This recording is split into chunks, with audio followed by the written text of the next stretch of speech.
Hello, televiewers. Good evening and welcome to this edition of Prime Hour on My Media Prime.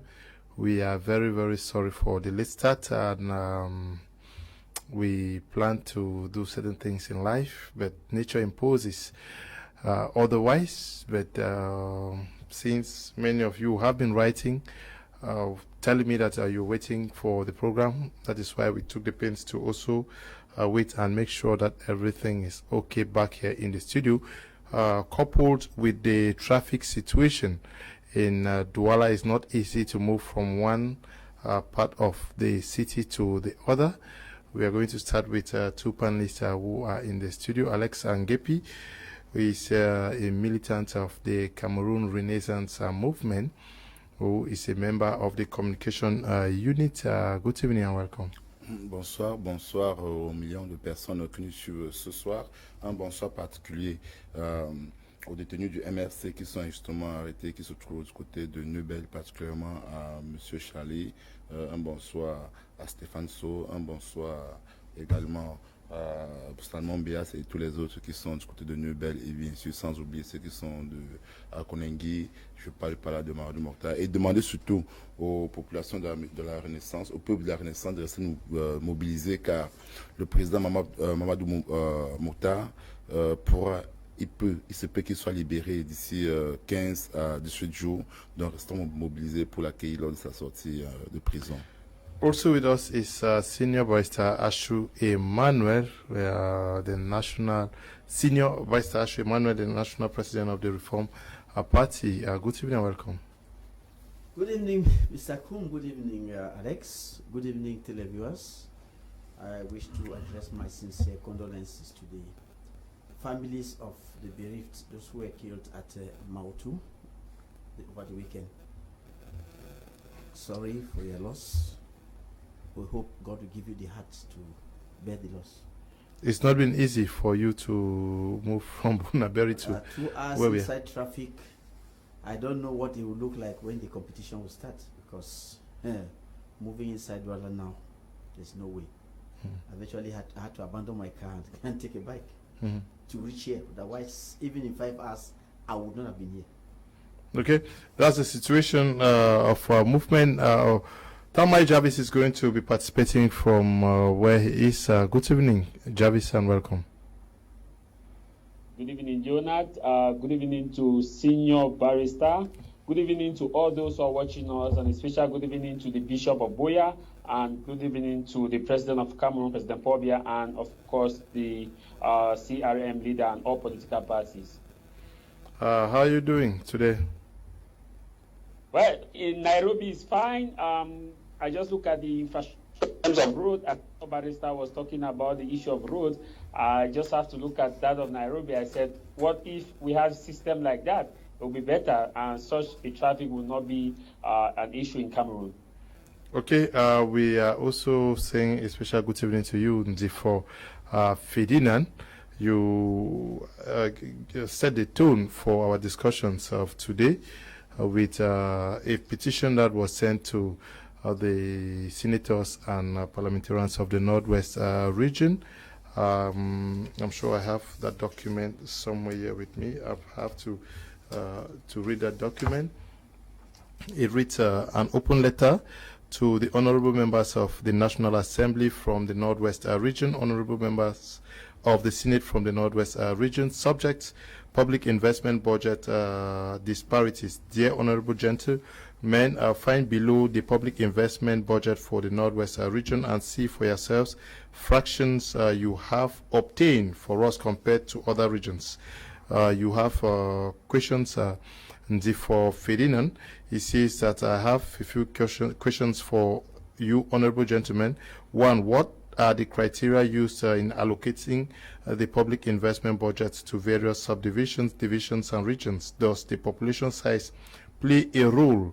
Two, is the public investment budget an integral part of the finance law you vote every year? Three, are the members of government and governing elites from the Northwest aware of this disparity? And four, you say, how will the regional assembly and the regional executive ever develop the region with this inequality and lack of equity in sharing the national cake. You went further to say, find below the public investment budget for the Northwest region and that of a division, JA Elobo division of the South region. You say 2019 Northwest region's public investment budget stood at 49 billion. Meanwhile, that of the division, one division in the South region stood at 47 billion francs CFA. 2020, that is last year, the Northwest region had 48 billion francs CFA, and JA Elobo alone had 46 billions. 2021, this year, we are talking about, the Northwest region has 48.19 billions francs CFA. Meanwhile, JA Elobo alone has 68.79 billion francs CFA. That is, in 3 years, the Northwest region has received 145.9 billion francs CFA. Meanwhile, a single division in the South region has received 162.98 billion francs CFA. Your fifth question for Ferdinand says, how can members of parliament of the JA Elobo division with 350 inhabitants be allocated 350,000 inhabitants be allocated a public investment budget 162.98 billions for 3 years, while you from the Northwest region with 1.9 million inhabitants and 7 divisions can only obtain 147.93 francs CFA for the same period. Dear members of parliament and members of government from the Northwest, please do for us what your colleagues of JA Elobo do for their people. Ndifo Ferdinand, writing from Douala. Ndifo Ferdinand is also serving as a consultant for Prime R. He's assisting us a lot at many levels. We are very grateful that he is also supplying us with some of the documents that we are going to be working on this evening. Actually, he is here with us in the studio, but he's not going to take part in the program. I'll start with you, Senior Barrister Ashu Emmanuel. Do Cameroonians, I'll start before we get to the letter, the questions raised by Ndifo Ferdinand. I want to find out from, do Cameroonians even take time to know how much is allocated to each region? Thank you, Mr. Liu. You see, when we say that Cameroon has a rubber stamp parliament, many people say we are insulting the parliament.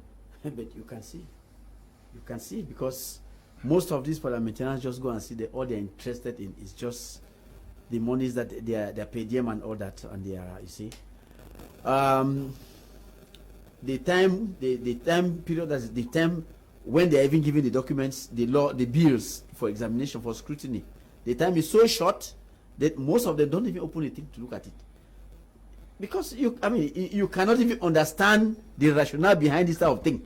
How can consistently, it's not just 1 year, this is something that has been going on for a long time, consistently, the ruling division, because we know of the ruling party, but this is the ruling division, look at it, Northwest and Southwest put together, their own public investment budget is not up to that of JA Elobo. Can you imagine that?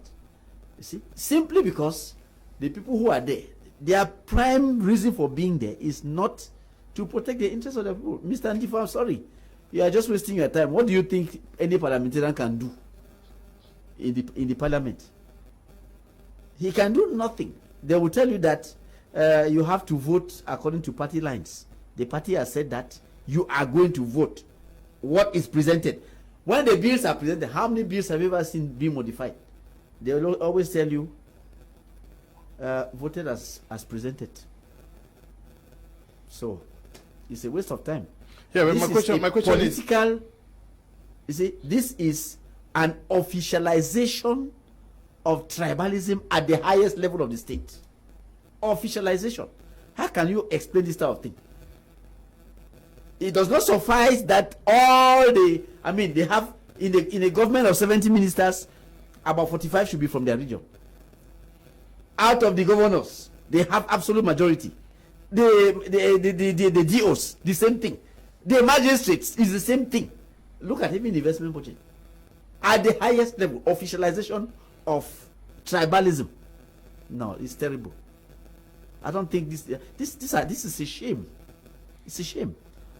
Now, when you say this is a shame, my question remains: are Cameroonians actually informed about what is allocated to their different divisions, subdivisions, and regions at all? Do we even care about what is parliamentarians are supposed to inform you of whatever they do, and when the laws are made, they're supposed to be made public. But how many times have you seen that public investment budget in the streets? How many times? Yeah. How many journalists have ever cared to publish it? No. When they do the thing, they know what they have done. They just put it under the table. It took us since 1961 to discover what they did in 61. So look at, maybe they thought that it will never come out, but it has come out. Alex Ngepi, do you think that MPs are supposed to explain to the population what has been budgeted for them, especially for their respective constituencies? MPs from the Northwest, MPs from the Southwest, MPs from the West region, MPs from the Far North region. Do they take the pains at all to explain to their population that this is what has been allocated to us? Non, c'est très difficile. Vous pouvez reprendre la question. Oui, parce que c'est eux qui votent la loi, non? Oui, oui. Et les parlementaires qui votent cette loi-là, ils ne peuvent pas expliquer pourquoi est-ce que on a cette disparité budgétaire. Il faut dire que la disparité budgétaire qui est au Cameroun date de plus de 20 ans. C'est pas qu'aujourd'hui. Aujourd'hui, il y a les réseaux sociaux pour démontrer. Et je suis un homme politique, ma base politique c'est dans la vallée du Thames, dans le sud. Mais je peux vous rassurer, hein, même en 2020, budget 2020, c'était pareil. Quand vous allez au sud, il n'y a aucun investissement. Parce qu'ils savent qu'il n'y a pas l'opposition dans le sud, en fait. Hein. Ils font tout. Ils empêchent à l'opposition d'entrer dans le sud, car ils ne veulent pas qu'on dénonce, qu'on découvre que cet argent, en fait, est détourné, volé, tout simplement. Donc, ces parlementaires sont en fait des bandits. C'est carrément une horde qui est là, qui passe le temps à piller le peuple camerounais. Un cas très simple. Le budget du sud est le troisième plus gros budget, hein, depuis plus de 10 ans d'investissement au Cameroun. C'est-à-dire, après le centre, c'est le littoral, c'est le sud. Ce qu'on ne dit pas aux Camerounais, c'est que le budget du sud à lui seul est le budget aussi des 3 régions du nord. Yeah. C'est-à-dire le Grand Nord, 160, donc la Damawa, l'extrême nord et le nord. Et ça dépasse même les 3 budgets, parce que c'est 196 milliards contre 173 milliards. Et il y a des départements qui ont carrément le budget de l'ouest du Cameroun. Parce que c'est sur les 800 et quelques milliards qui allouent au budget du Cameroun, donc le sud a sensiblement les 1/5 du budget. Hein. Faut qu'on dise aussi aux Camerounais. Mais il ne faut pas que les Camerounais pensent que parce que le sud a un gros budget, que cela signifierait que les populations du sud reçoivent cela. Un cas très simple, allons sur les routes. Quand vous êtes du côté de Kiossi, hein, quand vous êtes à Kiossi, ou bien quand vous êtes à Olamze, pour faire plus court, oui, vous êtes à Kiossi, c'est dans le sud. Vous voulez aller à Ebolova, qui est dans le sud. Ou vous êtes au marché mondial. Le marché mondial, c'est à Bamikok, dans la vallée du Temps, en Bam, la vallée du Thème. Vous êtes au marché mondial à Bamikok. Hein, vous voulez vous rendre à Samelima. En principe, c'est le même, c'est comme Douala et Deya. C'est-à-dire, c'est frontalier Douala et Deya, c'est la même chose. Mais pour quitter de Bamikok, d'Ambam, pour vous rendre à Samelima, vous devez d'abord aller au centre. Donc vous devez quitter là, aller à Ebolova. Ebolova, aller au Carrefour Sam, aller à Samelima. Or, c'est-à-dire, pourtant, c'est la même zone. Il n'y a pas une route qui quitte de Bamikok pour Samelima. Oui, Bamikok, Samelima, c'est à peine 35 km. Oui. Mais on vous fait parcourir sensiblement 250 km pour vous rendre à Samelima. Ça vous en dit quoi? Le budget qui est alloué au sud n'est pas un budget d'investissement, c'est un budget de vol. Voilà, on doit être clair. Donc, parce qu'ils savent qu'au sud, il n'y a pas l'opposition au sud. Et quand ils mettent dans ce gros budget au sud, personne ne va contrôler, personne n'aura les yeux ouverts sur le budget. Alors, ils donnent donc des budgets faramineux au sud, qu'ils prennent ça et se remplissent les poches. Je vous dis, je suis quelqu'un, c'est ma base politique. Il ne faudrait pas que les Camerounais pensent qu'au sud, il y a des infrastructures. Il n'y a aucune infrastructure. Je vais vous prendre encore un cas très simple. Man, le barrage de Menvele se trouve dans le sud. C'est la vallée du Thème. C'est à Man, n'est-ce pas? Menvele, c'est le nom d'un village. Menvele, de 1, il n'y a pas le courant, c'est-à-dire il n'y a pas à Man, c'est le groupe qui alimente Man. Pourtant, le barrage est à moins de 10 km, 15 km de Man. Mais il faut transporter le courant, non? C'est pas ça, c'est le groupe qui est là-bas. Maintenant, Man est frontalier avec l'océan, c'est-à-dire Kribi qui a 9 arrondissements. Pour quitter donc de Man, aller sur Kribi, nous sommes au sud, parce que quand on a un gros budget, c'est qu'on devrait investir au sud. Vous devez donc quitter de Man, vous rendre à Ambam, mais au centre, c'est tout dans, c'est Ambam, dans Ambam. De mais au centre, vous devez vous rendre à Ebolova, vous devez vous rendre à Yaoundé, Edeya, Kribi. Pourtant, Man, Kribi, c'est moins de 80 km. Vous comprenez un peu?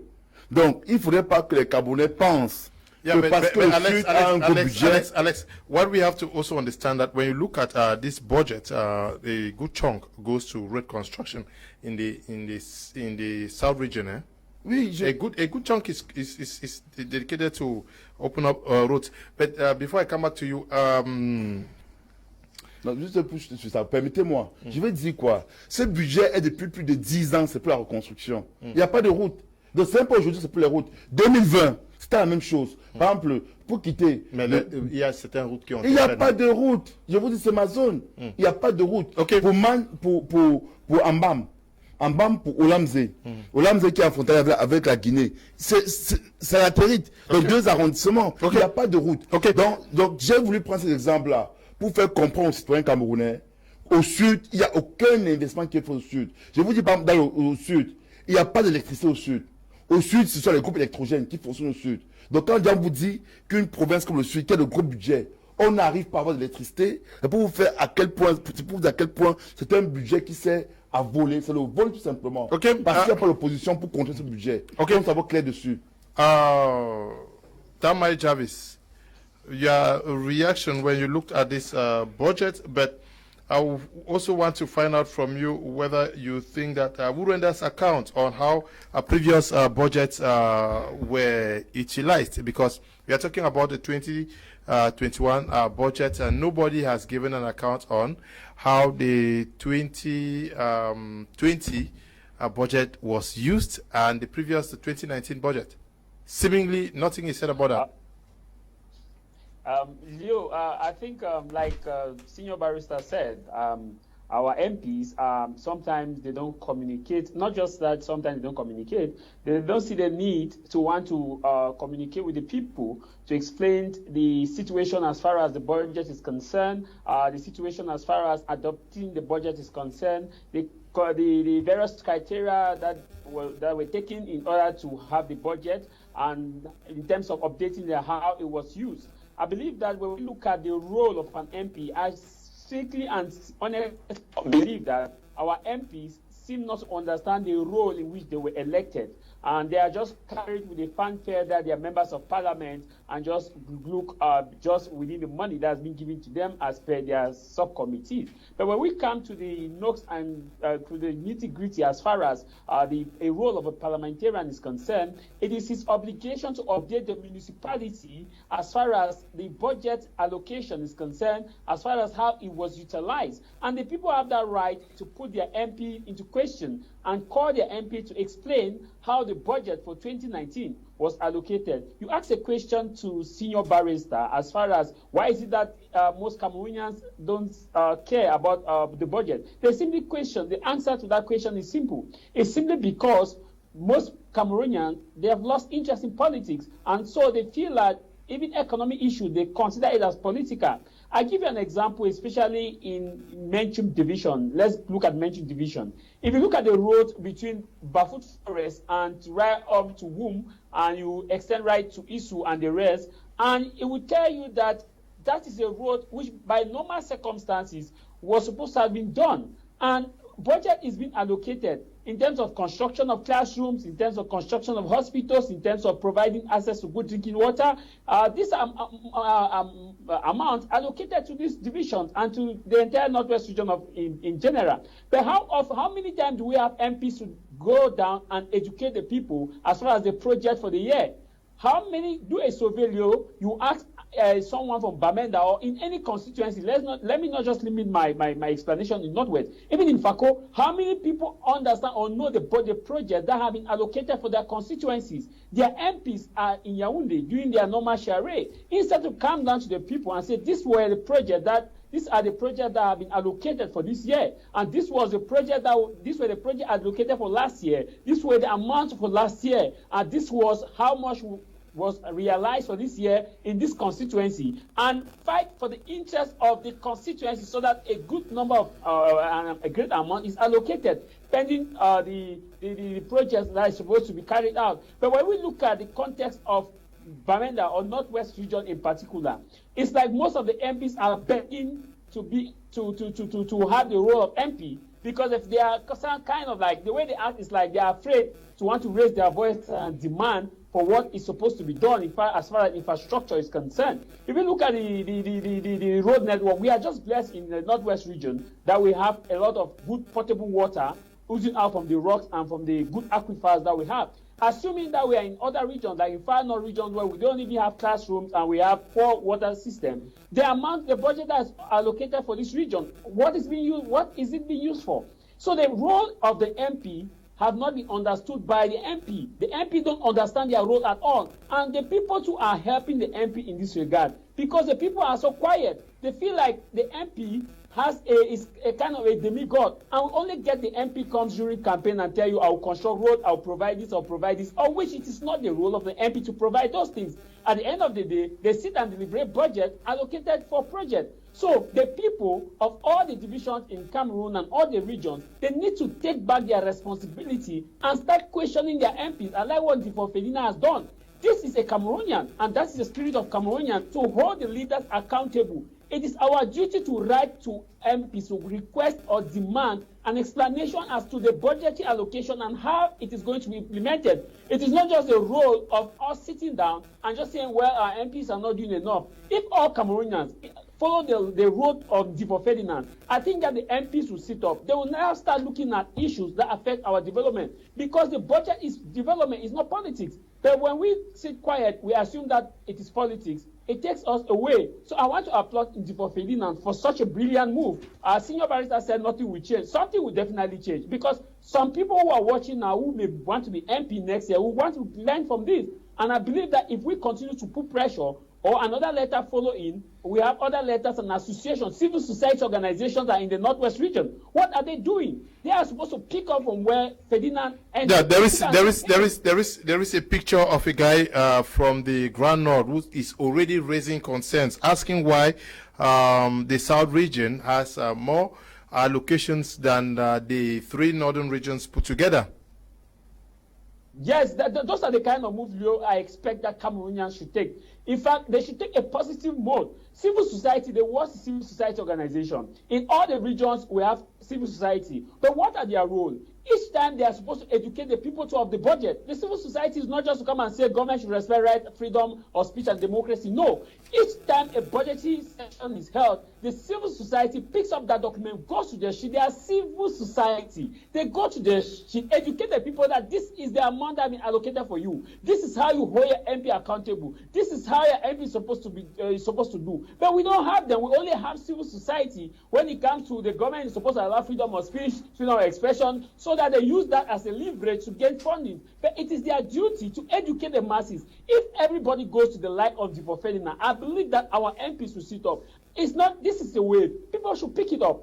Cameroonians should pick it up and ask their MPs, what is happening with the budget? What was done in 2020? You have raised an important question. But we will not get an answer because everybody is kind of silent, afraid to talk. It is time for us to sit up and say, hey, we need account for what was done in 2020 for the budget that was allocated. In the North and Southwest region, they will normally use the pretext of the crisis. Let's keep aside North and Southwest region. Let's look at the other 8 regions. In fact, in the North region, they will play Boko Haram. Okay, Senior Barrister, I don't know what makes you laugh, but my question to you has to do with how do we understand our current budget allocations for regions? How reflective are they? I'm sure it ties with one of the questions Difo asked them, whether they consider the size of the population of the division, subdivision, or the region. Mr. Leo, you see why I was laughing is because this is supposed to be the special status investment budget. Now look, special status investment budget. People who said, oh, special status is going to bring us something. Look at it. Northwest and Southwest region. Northwest region. Please, let us give you the figures. 48.191, well, 48 billion 191 million. Leave the small currency. Southwest, 37 billion 274 million with some small coins. Center, 336 billion 773 million with small millions francs by the side. South, 195 billion 35 million. Extreme North, 86. You heard that somebody from Extreme North was complaining, but they have 86 billion. So all those people who are making noise about special status, can they show us what there is to celebrate in this special status? This is a special status investment budget where we all come last cocoa in the class. As you rightly, as Mr. Ndifo rightly puts it, Jai Lobo alone has a budget that is more than, it's more than Northern and Southwest put together. So, are we wrong to say that the major national dialogue put in place a special mockery status? Because that looks like what it is. From what we are seeing here, how can Center alone have 336 billion? The Northern and Southwest together put together, they cannot even scratch 70 billion. The two of them. Yet Yaoundé does not have a special status. But we have a special status. No, these people should try to be serious. This is nonsense. This is total nonsense. I said this was officialization of corruption and tribalism at the highest level. Mr. Ngepi pointed out something concerning the South. Let me point out something concerning the East. The East, because I have militants in the East who send me videos from the East. You talk of roads. They don't even have roads that can be applied by bikes. The plank bridges have all collapsed. So where do they use this money? What are they investing? Please, so people of the East, if you are hearing me, look, you have been given 40 billion 748 million for this year, for this 2021. But when you see how these people suffer, most of the East don't even have light. What are they talking about? Where or what are they investing this money? I think I will have to agree with Mr. Ngepi. This money, most of it is embezzled. Nothing is used for the benefit of the common man. Okay, there is an element raised by Mr. Ndifo. For example, it is said that the Northwest region has been allocated 48 billion of francs CFA. But when we look into that budget, we notice that 7.3 billion in that amount is allocated for the construction of bridge on the Cross River Bridge, part of Bamenda Enugu Road. So I don't know whether that bridge is in the Northwest region, but the 7.3 billion is allocated in the north. And then we have rehabilitation of the Babaju Bamenda Road. We have 8 billion francs CFA that is allocated, knowing that last year 25 billion francs CFA was allocated. This 8 billion is coming from donors. What the Cameroon government is putting in the budget for that road is 500 million. Seemingly something is not clear. Mr. Leo, we almost forgot this one. This is a budget for reconstruction too. No, but the UNDP was supposed Cameroon government has its share inside. This thing also contains our government share for the reconstruction of Southwest and Northwest. Master, who are they laughing at? This is nonsense. The minister, how many times has this minister gone down? Oh, reconstruction is starting. This thing is supposed to continue to take care of special status and take care of reconstruction. Government share. Yeah. And take care of the construction of bridges.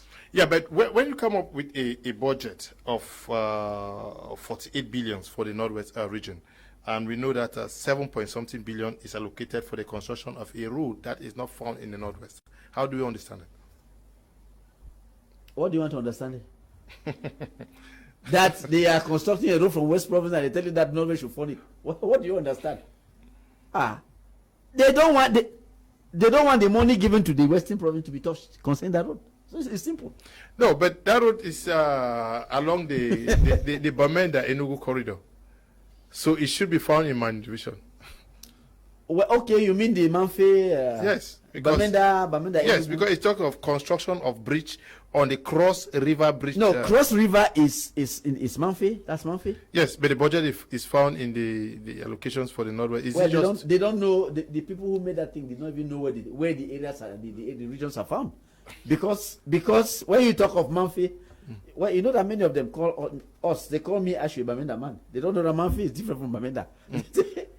Which means that and these allocations have been done consistently for 3 years, which means that if we reduce this amount and add it to the Southwest region, what actually would be remaining for the Northwest would be about 30. Yeah, far less.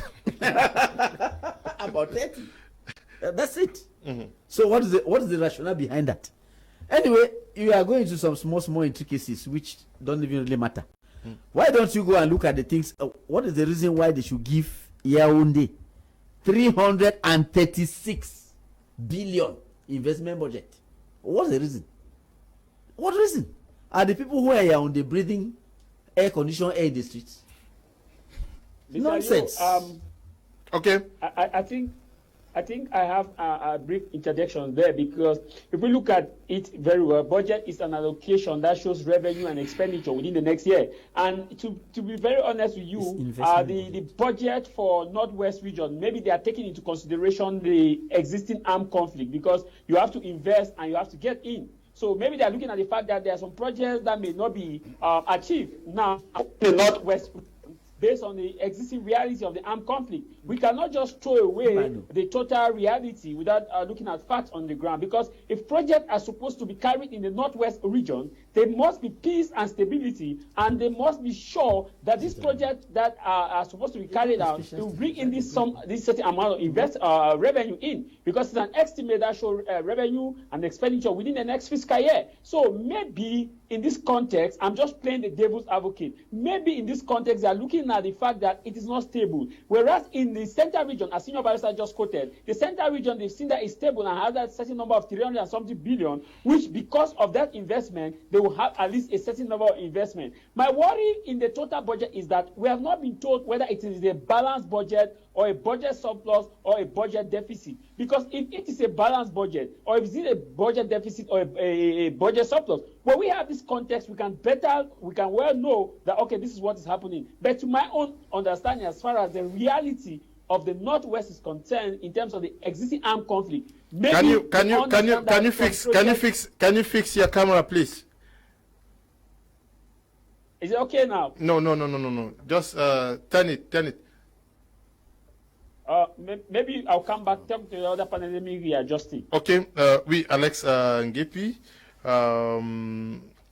Est-ce que ce n'est pas parce que la population aussi ne demande pas de savoir ce qui elle n'écoute pas, comme l'a fait Ndifo Ferdinand, et puis on voit un gars qui vient de faire sa part au nord, que le gouvernement fait comme il veut. Donc chacun décide qu'on donne ceci à cette région. Parce que si, like Jarvis is saying about the issue of the crisis, but the West region is not in crisis.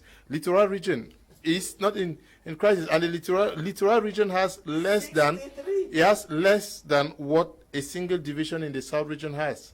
Oui.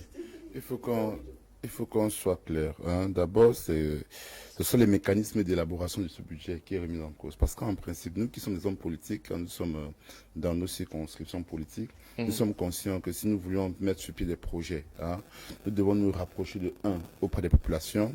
C'est en fonction de ce que les populations désirent comme projet que nous élaborons un business plan pour le proposer aux populations. Et à partir de ce business plan, nous pouvons donc élaborer un budget d'investissement. Donc, faire une proposition de voir comment est-ce que nous allons donc faire, combien cela pourra nous coûter, afin que nous puissions vendre ce projet aux populations. Ça va coûter 1 milliard, 500 millions, 200 millions, 300 millions. Mais tout part de la base des populations. Mais c'est vrai que dans ce cas-ci, on a des gens qui sont assez Yaoundé qui pensent que, ben, écoute, pour facilement voler de l'argent. Où sont les zones où on peut facilement voler de l'argent? Alors, c'est le sud et c'est l'est. Alors, ils s'en vont là, ils mettent sur pied un budget comme ça, faramineux. C'est un budget d'investissement, contrairement à ce qu'a dit monsieur Javi, c'est un budget d'investissement. Donc, c'est un budget qu'on doit investir. C'est pas un budget, ce sont pas de fonctionnement ou bien ce qui va rentrer dans les caisses d'État. C'est un budget d'investissement. Donc, c'est ce qu'on doit investir dans la localité proprement dite. Et ce sont les budgets qui sont globaux, en fait. On prend tout et on dit, écoutez, cette zone-ci, si nous sommes en reconstruction ou pas, voici ce qu'on prévoit donc investir. Je vais rappeler, hein, et je veux bien que les gens comprennent très bien pourquoi est-ce que nous qui sommes au sud, pratiquement MRC, et dernièrement le PCN, leur régional a été arrêté du côté du Djaïlobo, non, du côté du Djaïlobo à Samélima. Je me suis amusé quand Cabral, Libye, est parti là-bas pour le retirer. J'ai actuellement 8 personnes qui sont en prison, en fond. Je veux bien qu'on comprenne ce qui se passe au sud. J'ai 8 personnes qui sont en fond. Non, nous parlons de l'investissement. Le budget, c'est le l'investissement. Je vais vous dire ce qui se passe pour que vous compreniez bien pourquoi le sud a un si gros budget. J'ai vu qu'ils sont en fond, maman Thérèse, avec le monde communal. C'est des gens qui sont marketés tous les jours parce qu'on ne veut pas que le processus existe dans le sud. C'est ça que les questions. Allez piquer au sud. Je vous jure, si j'ai un problème, ce sera dans le sud. Parce qu'on ne veut pas qu'on dénonce ce qui se passe au sud. Donc, ils ne veulent pas que, si M. Léo, vous allez au sud pour faire un reportage, l'administration va vous empêcher de faire le reportage. Le centre a plus de 300 milliards, non? Non, le centre, non, c'est pas pareil. Je vous dis, c'est pas pareil, c'est autre chose. Le sud, c'est autre chose. Même, il a été empêché au sud, on a les leaders qui étaient au sud. A dit, on empêche à l'opposition d'entrer au sud parce qu'ils savent que si l'opposition est au sud, l'opposition va décréter. Par moi, tout de suite, je vais prendre le budget de la Vallée du Thème. Je verrai des projets qui sont prévus pour la Vallée du Thème. Je peux vous dire, dans un an, on va se retrouver, je vais vous dire, la Vallée du Thème avait tel budget, mais ce qui est réalisé, ce qui a été réalisé ne vaut même pas les 5 budgets. Donc, je vais donc dire quoi? Cherchez ce qui a été alloué l'année passée et nous avons déjà ça, nous avons ça. Je vais vous dire quoi? Que le budget Cameroun est une mafia. C'est une mafia terrible qui est installée au Cameroun. C'est-à-dire, elle ne tient qu'aucune. Parce qu'en principe, si on parle de reconstruction des actions spéciales, les régions camerounaises qui devraient avoir la plus haute part de budget, c'est le nord-ouest et le sud-est du Cameroun. Parce qu'on parle de reconstruction. Si on doit reconstruire le nord-ouest et le sud-est du Cameroun, c'est une zone en conflit. Il est logique qu'ils aient la plus haute part du budget. Et tout ça à dire, nous ne voulons plus de la forme d'État décentralisé tel qu'on prend aujourd'hui. On peut comprendre que l'argent est produit. La moitié même du budget camerounais est produit au littoral et au sud-ouest. Et ces gens n'ont rien. Vous comprenez un peu ce qui se passe. C'est-à-dire, vous produisez de l'argent au littoral, au sud-ouest, avec le pétrole, tout ça. Mais tout cet argent, on prend, on envoie ailleurs. Donc, c'est ça qui est remis en cause. Voilà pourquoi nous disons qu'il faudrait vraiment qu'on pense au système fédéraliste. Parce que le budget tel qu'il est conçu aujourd'hui, ce budget ne peut pas satisfaire les populations. Elle ne respecte pas la réalité qui est produite. Eli, can you correct the spelling of allocations? There I see allocations. Can you add O to after the L? Yeah, allez-y. Donc il faut bien comprendre très bien que ce budget qui est au sud, là, c'est simplement pour voler le contribuable. C'est un budget qui ne sert qu'à voler le contribuable. Donc, on ne devrait même pas... En fait, les gens doivent comprendre pourquoi est-ce que nous, à l'Est, nous sommes au sud. Parce que nous voulions qu'au sud, quand le budget sort, nous venons expliquer aux populations. Parce ils vont vous dire... Et non à l'Est? Non, même à l'Est, pareil. C'est que ça devrait faire pareil. Parce qu'en fait, ils vont vous dire que c'est pour construire des barrages, c'est pour faire ceci. Moi qui suis du sud, je vous dis, par exemple, ils vont vous mettre sur le budget d'investissement. Puisque je suis au sud, je vous dis, je suis là-bas. Et je sais que ce n'est pas ça que ça sert. Ça sert à autre chose. Vous allez par exemple dans l'ensemble du sud. Il n'y a rien. Il n'y a pas d'investissement. peu importe ce qu'on vous dit. Il vous parle des barrages. Vous avez dit, par exemple, au sud, il n'y a pas de lumière. Dans le du thème, leur fameux barrage de Mevele ne produit pour la population. Il n'y a que des groupes là-bas. Donc, je veux que les gens comprennent très bien que nous qui sommes au sud, en tant qu'hommes politiques, nous gênons énormément leur plan. Voilà pourquoi est-ce que le RDPC fait tout pour nous nuire. Parce qu'ils ne veulent pas qu'on puisse dénoncer. Okay. Maintenant, parce qu'en fait, le problème c'est quoi? Si nous sommes au sud, on aurait fait comprendre aux populations que le sud est vaste, on va construire des grandes routes de sud, voilà pourquoi ce sud a un gros budget. Vous comprenez un peu? Mais les gens n'auraient pas compris que c'est du vol organisé. C'est-à-dire, on aurait expliqué qu'au sud, on veut construire, que le sud a par exemple 25 000 km² et qu'on sort. Donc, pour investir au sud, il faudrait plus de moyens. Le sud arrive accidenté. C'est ce qu'ils ils vous auront fait comprendre. Donc, nous sommes pour dire à ceux d'ailleurs que ce budget est un budget faramineux, c'est purement du vol et qu'il ne faut pas qu'on pense que ce budget-là profite aux populations. Ce budget-là ne profite pas aux populations du sud. Ce budget-là est simplement détourné. Et c'est depuis 10 ans. Je vous invite à faire même une enquête, de voir depuis 10 ans les budgets alloués au Cameroun. Vous verrez que le Sud a toujours eu la plus cote part. Et faites un tour au Sud. Vérifiez, regardez ce qui est investi. Vous verrez que tout ce qui était prévu pour investir au Sud ne l'était pas. Et si vous le faites, l'État même va vous poursuivre. Ça, tout de suite, vos médias seront poursuivis par le CNC et par le ministère de la Communication. Parce qu'ils ne veulent pas qu'on dise ce qui se passe au Sud. Mais toi, tu es en train de dénoncer déjà, non? Tamai Jarvis, when you look at the public investment budget for the Southwest region, seemingly nothing is allocated for the CDC that has been in difficulties for some time now, and also Soweto. That is the Southwest Development Association that is supposed to be assisting many local communities. How do we also understand this? So, given the context in which the region finds itself. Mr. Alio, I think regarding the issue of CDC, as far as Soweto is concerned, it is not an issue that they are supposed to wait for the budgetary allocation before they are giving money. We've seen how the government have come in, like the case of this airline, Cameco. The government has rescued Cameco on several occasions, and we've seen how the government have equally rescued other parastatals. My only problem I see is that why is that the budget will not be allocated for a chunk or an amount will not be given for CDC, which is the second player in the state after Cameroon government. We look at equally the other parastatals that are helping. The only reason is because the MPs in this region are not fighting very hard. Because if the MPs are fighting very hard and speak in one language or in one voice, that we need CDC to be resuscitated, we need that CDC to come back. If the MPs can sit up and come as a team and speak in that voice, I would bet you that CDC would have been in that budget. But the simple reason is because the MPs don't look at it as priority. They feel like it is their duty to just move around, get their service car, get their amount that's given to them, go for holidays in Dubai, go to US and come back and come and sing this normal song of chairman when they visit the community, and they feel that that's all about them. But the issue in Southwest region is the CDC in particular. Is it because the elite in that region have not taken it as a priority? Before a budget comes up like that, there's what we call lobbies.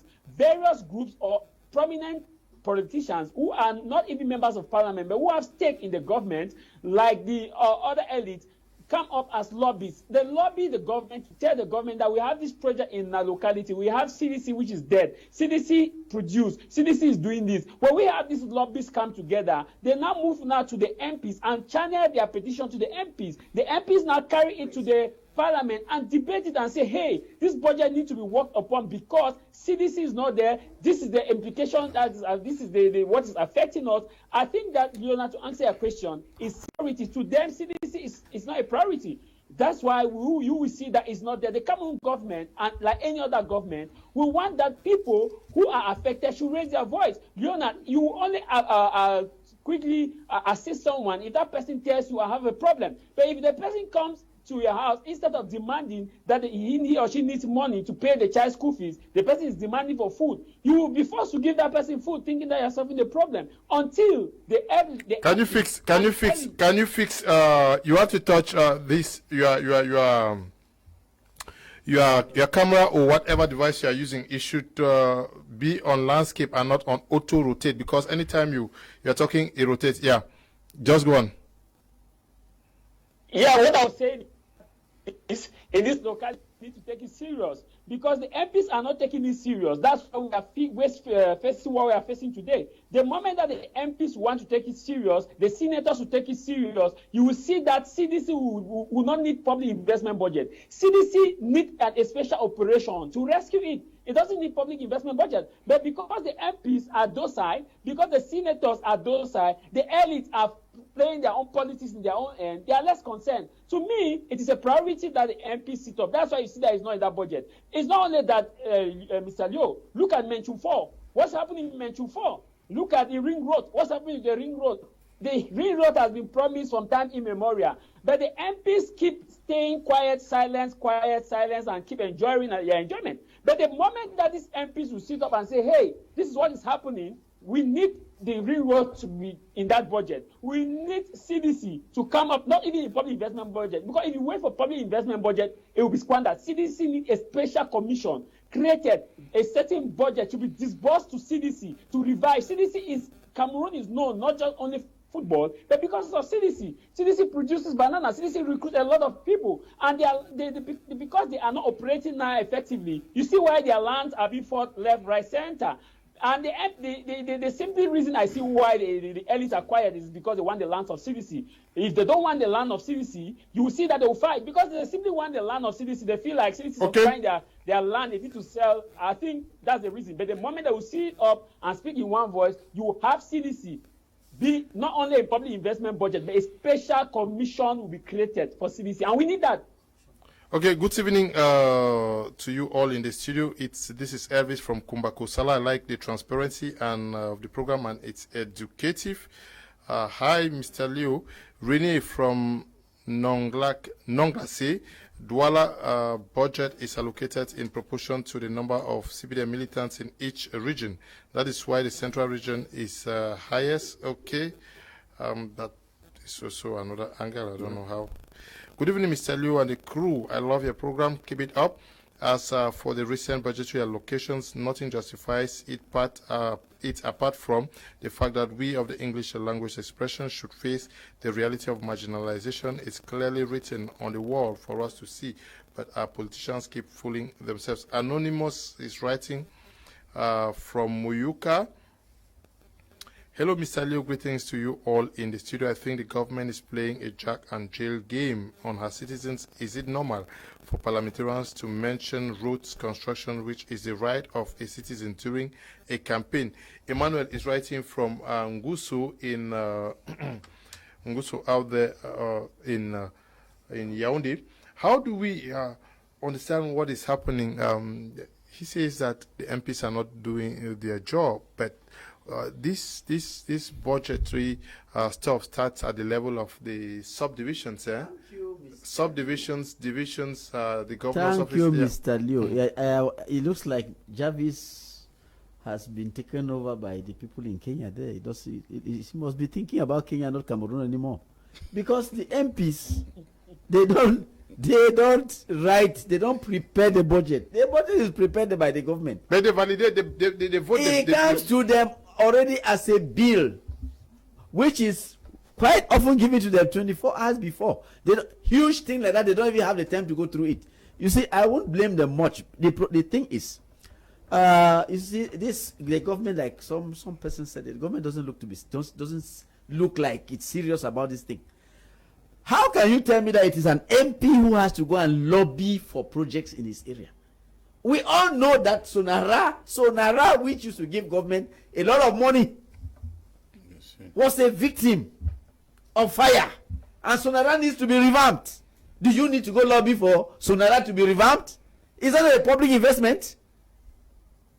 Is Sonara not public investment? Okay, Mr. Biajos, last year he created Limbe Port Authority. We are talking of public investment budget. Hey, have you seen anything here? That means that port will not be created, will not be built anytime in the nearest, nearest maybe 4-5 years. What type of thing is this? The projects are there. If you want to talk of projects, they are there. You don't need any person to lobby. Who is the MP who are lobbying for Yaoundé to have 336 million? Or for South to have almost 200 billion? Who is the MP? The people go and sit and prepare their thing and just come to parliament for the thing to be rubber stamped. Boom, boom. Kavai says it is voted. Whether you vote or not, we have seen cases there, they attack the parliament. They say vote is by show of hand. Who has ever voted in that thing? Now look, they should tell us why they are deceiving people that there is, that we are in the same country, because I don't see. Since when the Center province become more populated than Littoral? Where is the population of Center found? Where are the towns? Apart from Yaoundé, which town in Center has population? What type of thing is this? Look at the population that they are putting here. Center 4,159,000. Littoral 3 million. Wonderful. Mr. Leo, you're in Douala. What's the population of Douala? These people are jokers. They are jokers. This is what they call gerrymandering in politics. You arrange the figures. This is nonsense. Take Douala, the city of Douala, Bonaberi, then the towns, the small towns of Nkonsamba, Mbanga. Then you go to wonderful. Where is Yaoundé population coming from? Just because they want to pour money there, they say they have more people. Okay, look at Northwest. Population 1,960,000. Then you come and take South. Population 749,000. Investment budget. South 195 billion. Northwest 48 billion. How do you justify that? How do you justify that? The population of Northwest is twice the population of the South. But the South has an investment budget that is 7 times that of Northwest. What is that? What is that? And when you go to the field, like Mr. Angepi is saying, you don't see what they have invested. You don't see anything. Of course. That is what angers me most. Because when you go to the field, the people of the South are suffering like those of the other regions. I don't understand. This is thievery in broad daylight. Okay, thievery in broad daylight. But you say this budget is not prepared by No. It's not presented. Yes, but they are the ones who vote. Must they accept it? Est-ce qu'ils doivent valider ça? Non. Can they refuse? L'action des députés est de voter les lois. Oui. Et le budget est une loi de finances. Ils peuvent aussi refuser. Ils ont ce pouvoir de refuser et de contrôler l'action du gouvernement. Because if you are raising these disparities, that this region has 1.something million and this one has less, why can they not also tell the government that these disparities, there is no justification for us to allocate this amount unless... Parce que je vous ai dit, l'action du gouvernement, je réitère, des députés, c'est de voter les lois et de contrôler l'action gouvernementale. Voilà les deux choses qui leur sont dévouées. La loi, le budget est une loi de finances, c'est une loi financière. Donc, ils peuvent ne pas la voter. Et la commission des finances est la seule commission qui peut siéger en permanence à l'hémicycle. C'est la seule commission, vous comprenez un peu, qui peut siéger en permanence à l'hémicycle. Les autres commissions doivent siéger à des temps bien définis. La commission des finances est différente. Donc même son organigramme est différent. Donc, ils peuvent ne pas voter. Simplement parce qu'on a des députés qui ne sont pas là pour l'intérêt du public, du peuple. Ils sont là pour l'intérêt du RDPC. Voilà le problème. Et l'opposition est peu représentative. Voilà pourquoi nous avons dit que, par exemple, ceux qui sont allés dans ces élections-là, maintenant qui justifient comment se fait-il qu'ils soient des députés et qu'ils laissent ça passer. Voilà pourquoi est-ce que le MRSA dit nous partons pour les élections. Parce qu'ils sont conscients que si vous n'avez pas la majorité absolue à l'Assemblée nationale, si l'opposition camerounaise ne peut pas avoir la majorité absolue, ils n'iront que se remplir les poches parce qu'ils vont tout laisser ça passer. Voilà le problème. Ils ne laissent pas. On les donne l'argent pour laisser. Non, ils ne peuvent même pas. Je vais vous dire, le projet Camerounais a 29 députés. 29 députés. Vous avez dit, le mode électoral dans l'Assemblée nationale, il y a le vote, lever les mains, par acclamation, c'est-à-dire qu'on donne le budget, vous acclamez, c'est voté. Soit vous levez la main, soit debout, assis. Ça, c'est pas debout assis, c'est quand ça se complique. C'est-à-dire, acclamation, c'est le vote, voilà, ça passe, le budget, là, vous acclamez, c'est voté. Levez la main, on compte, s'il y a un problème, on dit debout, ceux qui sont debout, pour, assis, ceux qui sont contre, on compte. Quand ça dérange, on passe pas le vote. On vous donne les bulletins vert ou jaune. Non, vert, je crois que c'est jaune et rouge, ou bien vert et rouge. Donc, le rouge, c'est le non, et l'autre, et le vert, je crois, le jaune, c'est le oui. C'est là où vous votez. Mais pour atteindre ce stade-là, il faudrait qu'il y ait d'abord des mécanismes de blocage. Vous comprenez un peu? C'est-à-dire que ils peuvent même voter un budget qui sort de la commission des finances sans débat. C'est-à-dire quoi? L'État peut faire passer un budget à la commission des finances. La commission des finances approuve le budget. Ça arrive donc devant les députés. Le gouvernement demande un vote sans débat pour dire que vous n'avez même pas débattre de ce problème-là. Et donc, si l'opposition va empêcher qu'il y ait débat, il faut que l'opposition ait 16 députés. Donc, il faut que l'opposition fasse un recours, que 16 députés écrivent au président de l'Assemblée nationale en disant « Nous voulons le débat ». Parce que les gens ne comprennent pas le mécanisme de l'Assemblée nationale. Donc, quand il écrit là, si le gouvernement insiste encore, dit non, nous voulons une seconde fois, nous voulons un vote sans débat. Ça se passe autour de 2 heures. En 2 heures, ils mettent ça sur le tableau. Il y a un tableau pour cela. Pour que l'opposition exige au débat, il faut 31 députés. Ah bon, hein? Donc, permettez-moi, c'est important. Donc, si l'opposition, qui a 29 députés total, vous comprenez que le RDPC peut décider de dire ce budget, ça doit les finances là. Il n'y a aucun débat dessus.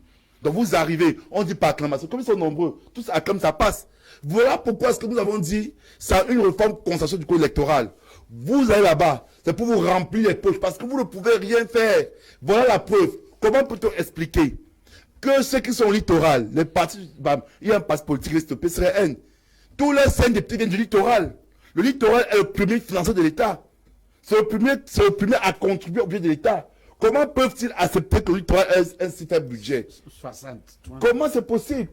Comment est-ce que les autres partis, comme au Nord, l'UNDP, qui sont à l'Assemblée nationale, peuvent accepter que les 3 régions du Nord, à eux seuls, aient 74 milliards de francs CFA, quand le Sud du Cameroun a 196 milliards de francs CFA? Parce qu'effectivement, il n'y a pas le jeu électoral. Et s'ils l'avaient compris, on aurait insisté sur la réforme du code électoral consensuel. Enfin, que pour que si un budget est mal établi, les députés disent non. Pour qu'ils disent non, il faut que l'opposition ait une majorité absolue. Ce n'est que ça, qu'il y ait au moins 91 députés de l'opposition. Mais comment faire pour avoir 91 députés d'opposition? Il faut qu'on ait un code électoral qui permettrait que les députés sortis des urnes puissent refléter la réalité. Ok. Donc, que le Cameroun ne soit pas dupe. Je tiens encore à réitérer. Ceux qui n'ont pas compris pourquoi MS n'est pas aux élections législatives. Maintenant, ils le comprennent. Parce que c'est inadmissible. Quand on parle de reconstruction. Mais quand vous avez un député d'énervement, est-ce que le budget n'était pas passé? Oui, bien sûr. C'est fort. Bien sûr. C'est fort, c'est parce que nous avons eu cette expérience-là. Nous avons compris que ça ne servait à rien. Bon, maintenant, pour de chuter, maintenant, sur l'investissement, je vais dire quelque chose. Quand le Cameroun, on parle d'émergence 2035, oui. Vous comprenez un peu, il y a les priorités. C'est-à-dire, l'une des priorités aujourd'hui aurait été que le gouvernement du RDPC cherche véritablement à reconstruire le nord-ouest et le sud-ouest. Si on fait une route qui quitte de Limbe, passant par Boya, Kumba, pour rejoindre Bamenda, on fait une autoroute. Ça décongestionne beaucoup de choses. Mais pour ça, il faut un budget.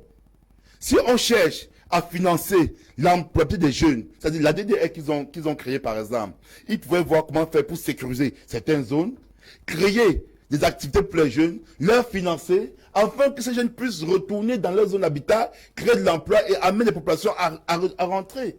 C'est ainsi qu'on peut ramener aussi la paix. C'est-à-dire que s'ils pensent qu'ils ne peuvent pas utiliser les moyens politiques, ils peuvent essayer les moyens économiques. Les moyens économiques, c'est d'investir massivement là-bas.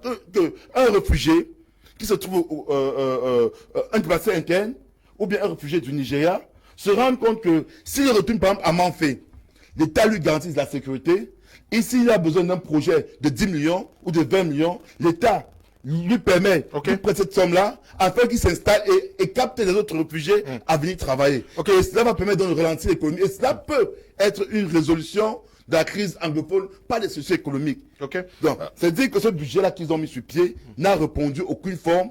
Ce budget-là démontre simplement les limites du statut spécial. Et il fallait qu'on pense réellement à revoir la forme de l'État du Cameroun. Peut-être que ça pourra aider. Mr. Liu, we will debate from now to the next generation if Cameroonians don't come together as one and fight the regime. There's no hope because they like the way we are divided and they will make sure the division is always there. So they keep ruling. Diane is writing from the United Arab Emirates. Good evening to you, Diane. Good evening, Mr. Liu. And the panelists on board. Well, from this budget, we can all see that Cameroon is one and indivisible. Raymond is also writing from the United Arab Emirates. Good program, Mr. Liu. The civilian parliamentarians, like in the Northwest, were not voted by Northwesterners to remain there. They must accept anything that comes from the government. Otherwise, they will be thrown out. And other yes, people found. Note that no elections took place in the Northwest. And Ngwafu is writing from Bamenda. Good evening to you. Fu, good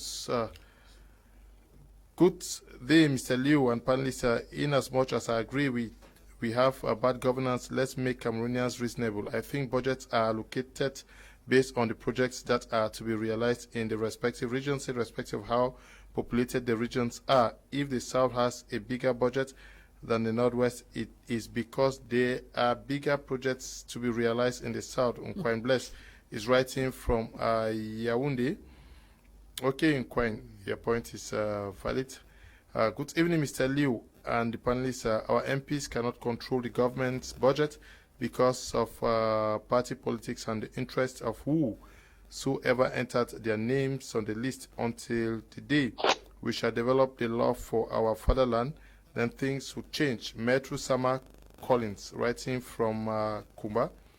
Good evening to you. Metro, greetings, Mr. Liu, and especially to Barrister Ashu. I like your program. I think the government should come up with another strategy to strangle the Northwesterners. Even if they don't give an investment budget, it will be better because we don't know what they are even doing with the other ones. We are used to, and we know God will liberate us. This one says, good evening, Mr. Liu, senior barrister and other guests in the studio. I adore your program, which is very educative to the common man. From your debate, startling revelations about the gross inequalities in the public investment budget, as well as the underdevelopment of the South region. Despite its lion's share in the public investment budget, MPs should take their responsibilities despite their political affiliations to safeguard not only the development of their constituencies, but also question the disparities in budgetary allocations so as to guarantee equity for every region and Cameroonian. Dan Walters is writing from Bengui. Tamai Jarvis, my question to you is, now, are we saying that nobody controls previous budgets of this country? 2018, we can't actually ascertain what happened. 2019, 2020, we are now talking 2021. For example, we understand that the rehabilitation road of Babaju, Bamenda, is going to receive 8 billion this year. Yes, 25 billion is said to have been allocated last year, and who evaluates how much work has been done corresponding to what has been allocated? Sometimes, again, to answer your question has a two-faced answer, because if we look at, again, let me go back to budget. A budget is an estimate that shows revenue and shows. Yeah, but let me also say that. Let me also tell you that.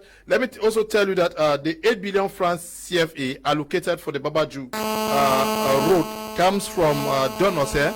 It comes from donors. I want to learn. No, let me come. Let me. I'm curious. Let me cue you. The 8 billion francs for Babaju Road comes from donors. I'm sure the 25 billion also is coming from the donors. The 7.3 billion francs for the road, the bridge over the road along the Bamenda Enugu corridors also comes from donors, and then 6.1 billion francs that is supposed to go to livestock in the Northwest region also come from donors and does not tie with what you are saying. Yeah. No, it's not like it does not tie. When we say it's an estimate, and this estimate sometimes we have budget amount that are given to. Okay, the donors may not give it. Is that what you are saying? No.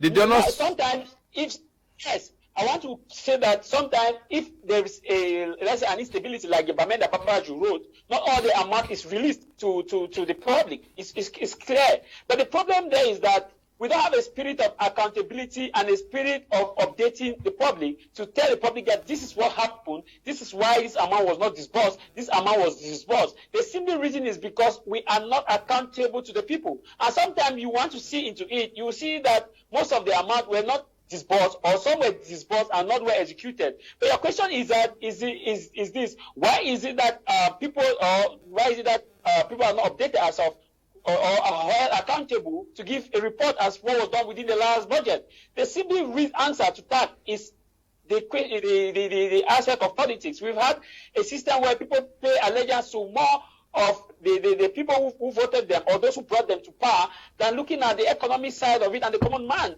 And they feel like if they update you as to what is happening, it's not of your interest. Instead, what is of your interest is that they should play the pipe game that the person who put them there heads them. But the simple way forward as far as this is concerned, Leonard, is that this budget that's always been allocated in all the divisions and all the regions of Cameroon. Senior Barrister Ashu misquoted me when I talked about the aspect of Southwest region. I talked about the aspect of Southwest region. I did not just limit it to the level of parliament, member of parliament. I talked about elite within that region, within the divisions. I talked about people who are supposed to lobby for this budget.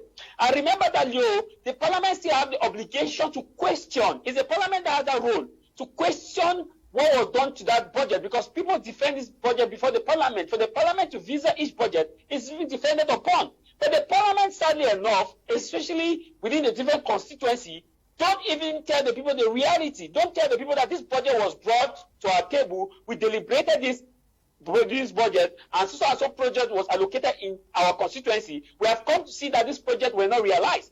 So the people are not informed because the parliamentarians themselves, I'm tempted to say maybe there's that synergy between those who control this budget within the divisions and regions and the parliamentarians. Because how do we explain that a project is allocated in Northwest region, like the Bamenda Babaju Road, 8 billion, 4 billion was disbursed last year. Now, we have MPs who are in that locality, members of parliament who are in that locality. We have ministers who are in that locality. None of them have been able to question and say, hey, what happened to this 24 billion? Because you and I can only talk. But when we look at the constitution, the legality as to who is supposed to hold these people accountable, the member of parliament, because they have the right to call for a parliamentary hearing as if the budget were used properly or were misused, and do an inquiry and probably probe these people and bring them to book. But the parliamentarians are not doing their job, Leonard. It's because they don't understand their role. Example again, CDC.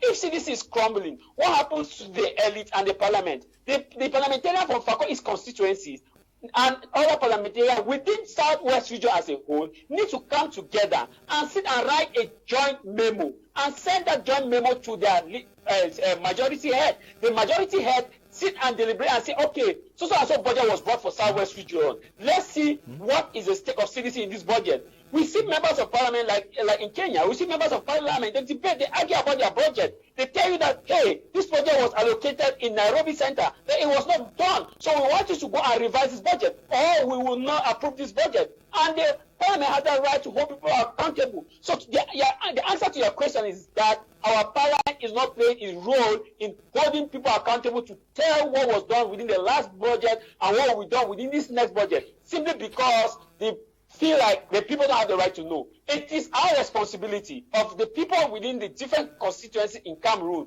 to sit and hold our parliament accountable. Divo Ferdinand started it with his letter. I think we should join Divo Ferdinand in all the constituencies, wherever you are. Call your member of parliament. You have their phone numbers. Call them and ask them to come and explain to you what was done within the last budget. What were the projects that were allocated in that constituency for that year, and were they realized or not? If they were not realized, what happened before it was not realized? If we don't take this step, if we feel like, how many of us even take our time to go to the office of the parliamentarian in our constituency? How many of them even have offices in the different constituencies? How many? They don't have offices. They are supposed to have offices so that people can go there for inquiry. People can go there for find it. It's not done. Most of the time they are in Yaoundé. They are never on the ground. And the role of the parliament is to debate bills. And when you debate the bills, you come and explain to the people. And you hold those who are executing this project accountable. Parliament Babaji wrote 24 billion last year, 8 billion this year, and the MP in that region or that constituency is sitting and just clapping. Yes. To me, Leonard, until we hold our MPs accountable and we start pushing them to create their offices so that we can go to the offices to get what is happening, we will not want to sit and talk, not will be done.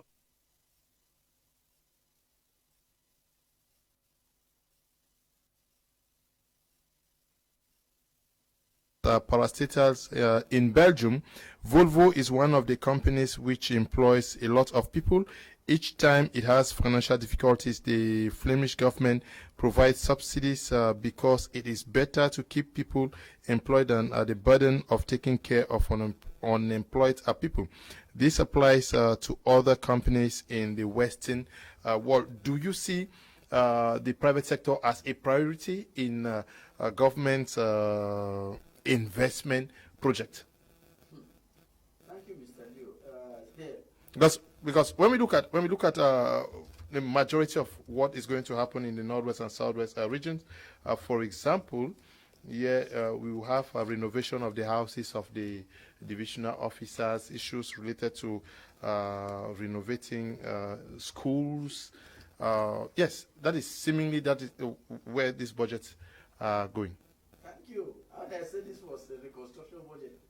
Some people wanted to disagree with me. You see, this is supposed to be the budget that will have to reconstruct and the budget that will have to put in place the special status. You can see it. The Prime Minister had declared Northern and Southwest economically disaster zones. Disaster zones. Mm-hmm. Zones of economic disaster. So, what is the priority? Have they created a single company, or have they given money to any bank to give loans to people so that they can improve their farms? Mm-hmm. Nothing. Let me come back to something that almost escaped me here. My friend Mr. Nkipi was saying something very interesting. Mm-hmm. Can the parliamentarians actually stop the government from having any bill passed through? If you listen to Mr. Zogang, Alben Zogang, mm-hmm. who explained on one of these local TV stations how CPDM manages the parliament, you'll be sorry. I mean, my friend Jarvis will not be talking the type of language I hear him talk, because it looks like Jarvis doesn't know how the parliament functions. Mm-hmm. Mr. Zogang said that if a bill like this one comes, before they present it, the party will go round the rooms of the parliamentarian with envelopes. So before they come to the hall, nobody has an interest to raise a finger. So why will you vote against something for which you have received money? I said that they go there to fill their pockets. They are not there to represent you. Stop fooling yourselves. They are there for their personal interest. The government has understood it and is playing the game fully. Some journalists tried to calculate how much money parliamentarians have received since the year began. Mm-hmm. And you saw they were almost close to 100 million each. Oh, yes. Car loan, all those things. They were almost close to 100 million.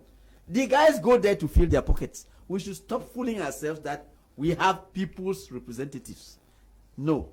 If Mr. Zonga was telling the truth, therefore, we should understand that it is not possible It is not possible for any person to get anything that has been prepared in the name of a bill changed. So we should forget that nonsense.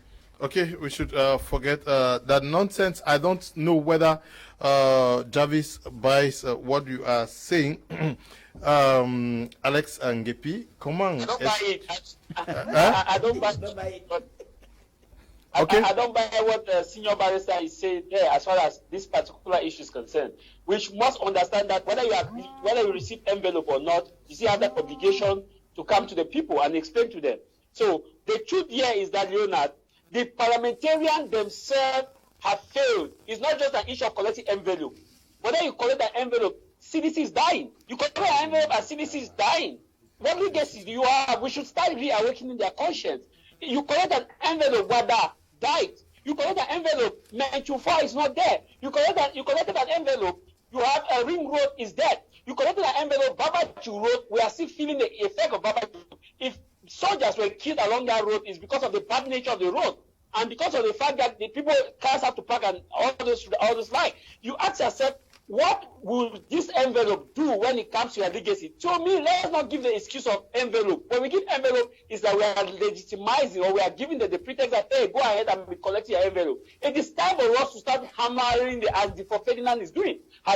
Difo Ferdinand has done something which is good. So let's pick up the weight and tell them that we don't have the power to interfere whether you collect the envelope or not. What we have the power is to ensure that these things are done. Projects that are allocated are done. Projects that were not done we are updated as to why and what happened, why they were not achieved. Let's go look beyond envelope collection. They will always collect envelope. Even in the US, they collect envelope. Lobbyists go around and give people money before bills are being tabled. But the people go around and question these same people why and what was done. So at the end of the day, est préparé par des gens au ministère de Minepat, non? Et les gens du ministère des Finances. Ces budgets-là relèvent des arrondissements, des départements et puis des régions et puis sont remontés dans les besoins, non?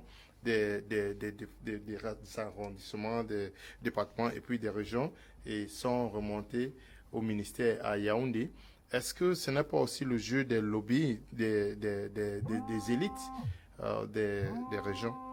En principe, c'est le mécanisme pour élaborer un budget. C'est-à-dire, élaborer un budget, on part de la base. C'est-à-dire que chaque arrondissement devrait, à partir de là, élaborer son budget.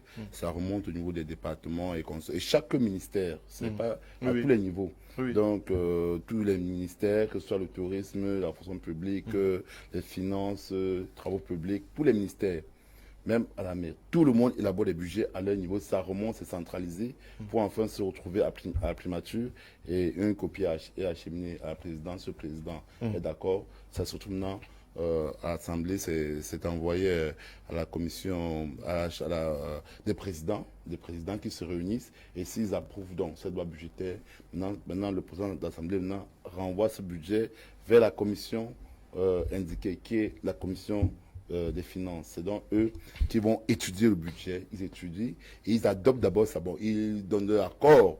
Maintenant, après ce budget se retrouve maintenant au niveau des députés en séance plénière et ils ont le choix une copie est transmise aux députés, à chaque député. Quand ils se retrouvent dans la séance plénière, les députés peuvent voter le budget, comme j'ai tantôt expliqué, par acclamation, ils peuvent par les mains levées, assis debout ou par vote. C'est tous ces mécanismes-là. Mais ce qui est intéressant, c'est que c'est souvent que les députés doivent prendre ils doivent regarder le budget, faire des amendements et avant de voter. Chaque député qui est un député de la République devrait, pour sa localité, par exemple, je suis député de la Vallée du Thème, je devrais regarder le budget de la Vallée du Thème d'investissement et voir si cela reflète des réalités.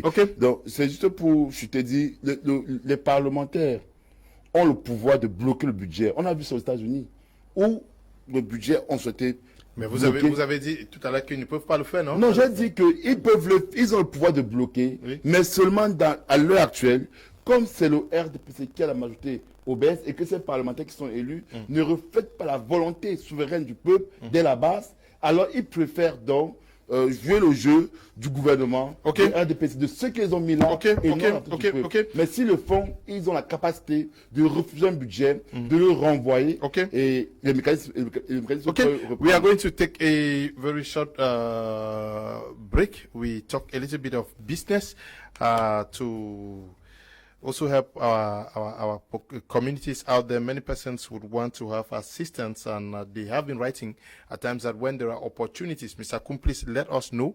So we saw an opportunity today, and we thought that we should share with you watching us from your respective homes.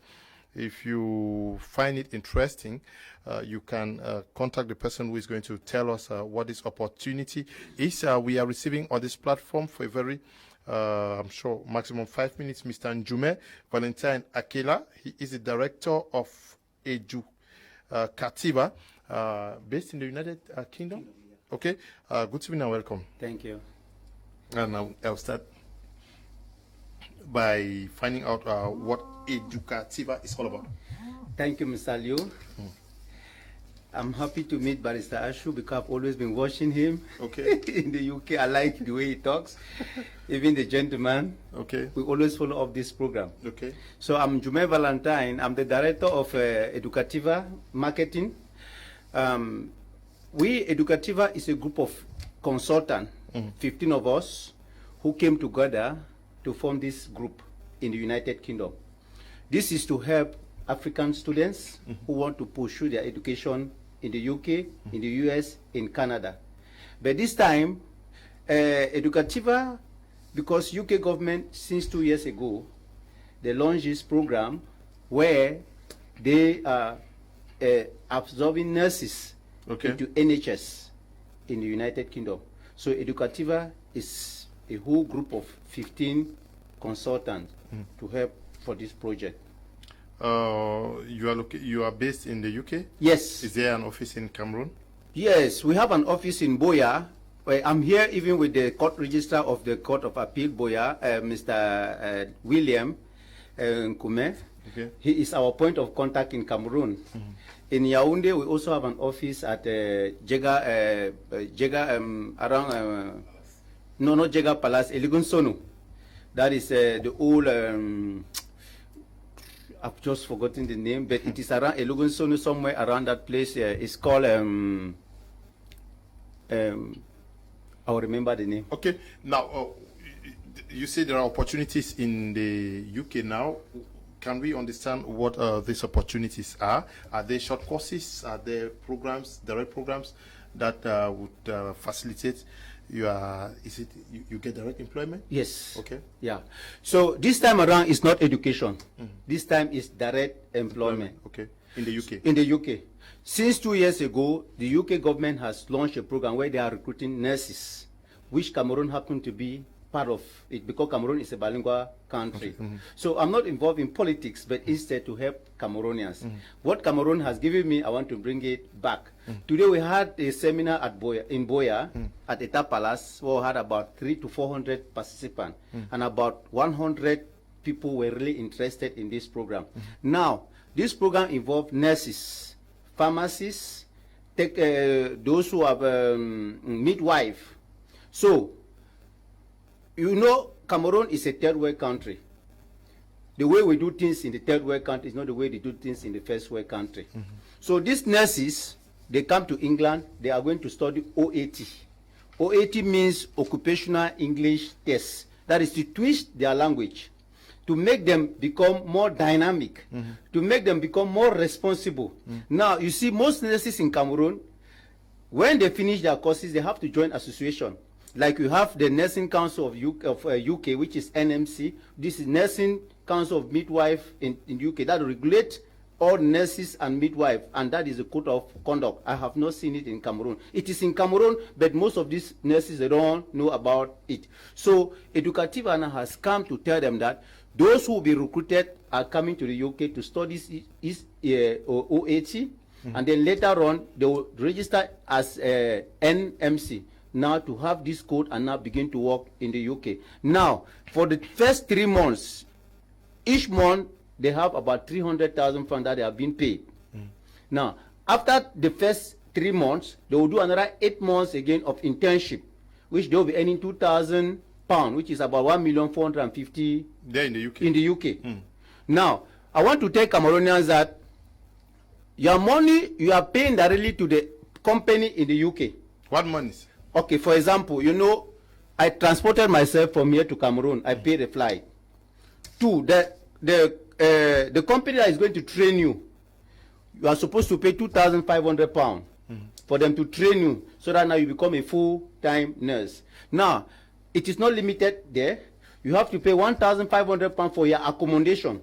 There in the UK. You are paying there in the UK, plus £300, which this is about £4,300. Knowing that, Mr. Leo, when you leave Cameroon to go and study nursing in the UK, you spend about 11 million. But this is an opportunity for those who are already being trained as nurses. Here in Cameroon. Here in Cameroon. Because we need nurses, those who have done 2 years, 3 years, and even 4 years. Now, if you go to the UK, after these 3 months, you start, your attitude start changing. Instead of expecting from the government of Cameroon, you start creating job for yourself. So now you can be able to help your family. And then most of these nurses, when they go to UK, you can go with your family. We have already had about 10 visas, which the guys are already happy. Yeah, what's the process? Say somebody who is watching Prime now and stumbles on this opportunity that Mr. Njume Valentine Killer, Director of Educativa, is presenting to Cameroonians. If they say we want to come, how do they do that? Fantastic question. You know, all the nurses must have an email address. Okay. You get me?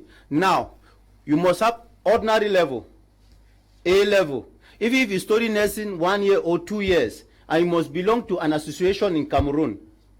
Let's say, for example, you have Mr. Joseph Nkwai in Bamenda, is the president of all nurses in Cameroon. Mr. Mufo is the president of all midwives in Cameroon. Now, when you send your document to UK by email, they will now send it back to those associations to verify if really you are really a nurse or you have been practicing nursing in Cameroon. Now, if it happens that you have been practicing, you now have a number. That number they call it the PIN. Where you see, like when you go to Europe, you see they have this PIN. That PIN now is giving you now this opportunity now for you now to practice nursing in the UK.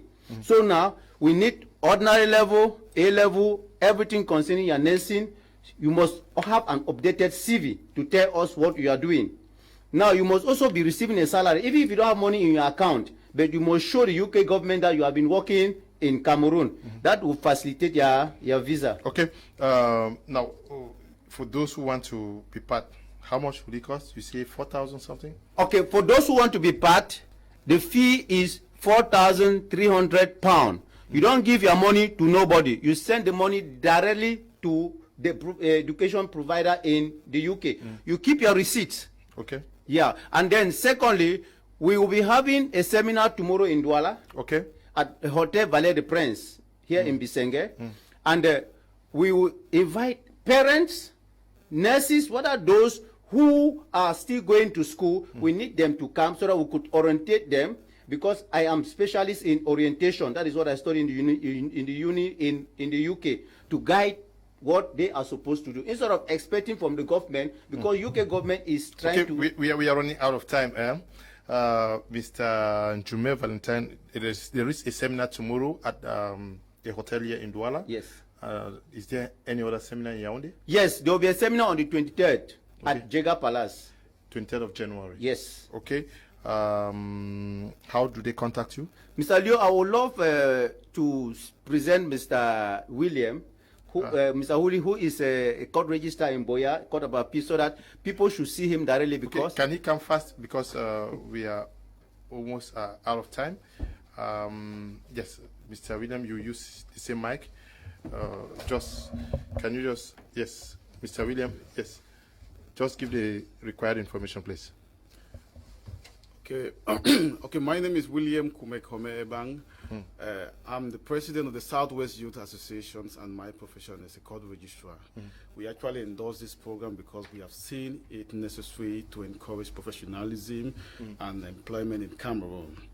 So My contact number is 6799087006. And tomorrow we'll be having a wonderful program. We're just from Boya. We had a wonderful program at Itapalas. Sorry for the publicity. And tomorrow we'll be having another program here in Douala at Hotel de la Prince, just when you are going down towards Vallée de Prince beside the Lower Hotel. And so we are inviting everybody to be part of the program, because we want to see how we can help our brothers and sisters towards gaining employment and also professionalism. Okay, your number again? 6799087006. Okay, for those who did not get the numbers, please, can you just get to me after the program? Just request it. I'll send you the numbers. Mr. Jume Valentine, thank you for coming. We hope that Cameroonians are going to benefit, and especially when we talk about employment out of the country. It's good news, yeah? Really, Mr. Leo, it's really good news. My contact number is 68006754, and the website is www.f for Francis, O for Orange, Y for Yankee, L for Lima, and E for Tango, E for Echo, and U for Unity. So you can get the numbers. You can contact the white lady, the people directly from the UK, to verify the credibility of this program in the UK. So this program was launched for the whole world, but Cameroonians did not know. So I've brought it back so that Cameroonians too should benefit for it. Thank you, Mr. Liu. Thank you very much. We hope that when we come there, we are going to be received there. Because I have a sister who is a nurse. I would like. I cannot announce something. I don't read benefits now. Okay, Mr. Njume, thank you for coming. Mr. Liu, it's not only for Anglophones. Francophones too are invited. Everybody is invited. Yes. Thank you very much. Okay, opportunities are for everybody. Thank you very much. We are going to take a short break. After that, we discuss very briefly on our second topic for tonight.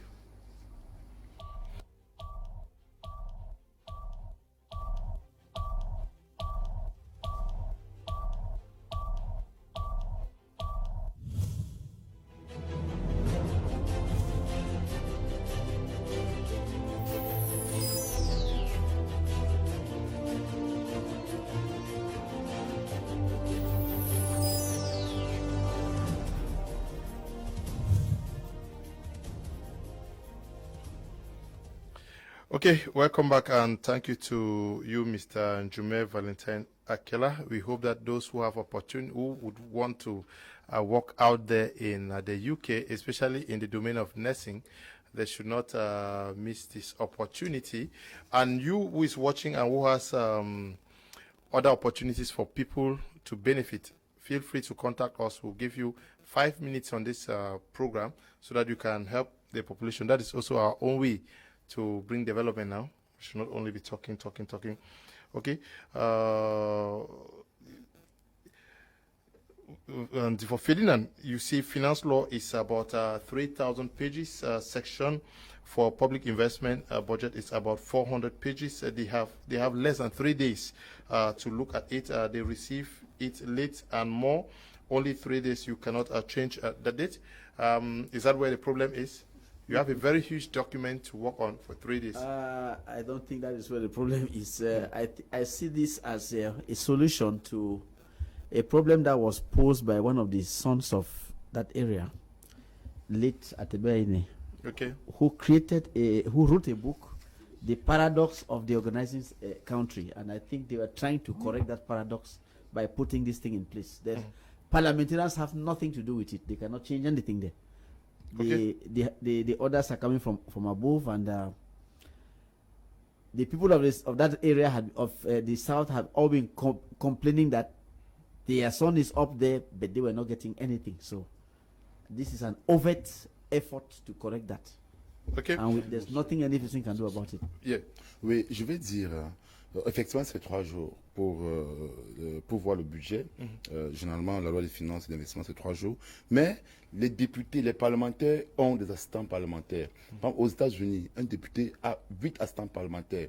Un sénateur a 40 assistants parlementaires. Donc, en principe, le document des 4000 pages. Non, les assistants parlementaires, quand ils sont là, parce qu'ils ont le budget pour cela, malheureusement, ils utilisent ça pour d'autres fins. Les 8 millions qu'on donne par aux parlementaires, c'est pour ça en fait. Elle sert aussi à ça. Donc un parlementaire devrait avoir en principe 4-5 personnes qui sont à son service. Quand le budget sort de la commission des finances, ils ont la capacité, ce sont les hommes politiques.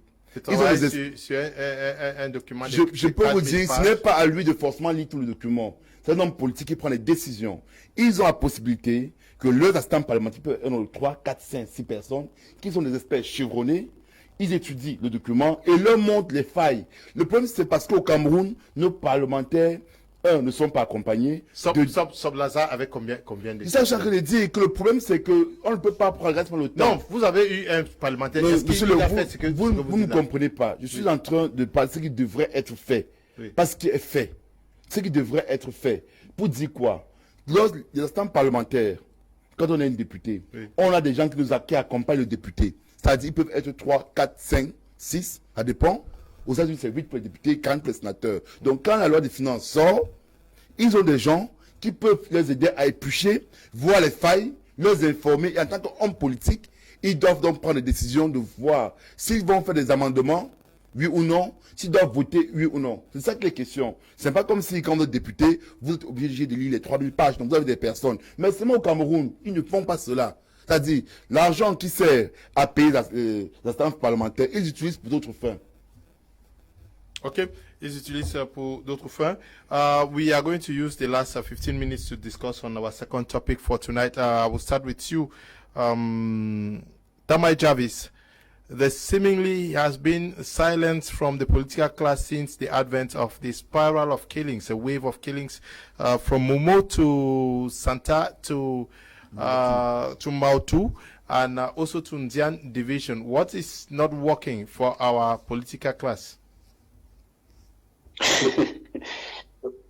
It's a sad page, but I laugh because of the statement I made last time when we had Senior Barrister Ashu on the plateau, where we were talking about the recent U.S. Senate resolution. And when I said it is time for the various political parties, the different leaders to take charge and pick up the steam and come out as one voice and start probing. The only issue is because election is not around the corner, Leonard. That's just simple. Election is not around the corner. We don't have any major election around the corner. We don't have municipal election coming up. We don't have legislative elections coming up. We don't have senatorial elections coming up. We don't have presidential election coming up. All the elections, there's no election this year. That's why they are quiet. And because majority of these parties are there for their pocket. Very few are there for the people. And majority of the party, you see that when it comes to issues that are concerned Anglophone crisis, especially when an election is coming, that is when you will hear their voice, they will be singing loud and clear. But now they are quiet because elections are now around the corner. The reason why I would say that let's not look, the problem of Cameroon is not the issue of political parties. Political parties will never solve Cameroon problem because they are there for their pocket. It has been proven. For example, look at 2018 presidential election. How many of these parties actually went in for coalition when it was badly needed? Few. Look at the municipal elections. How many of them actually participated? Few. Look at the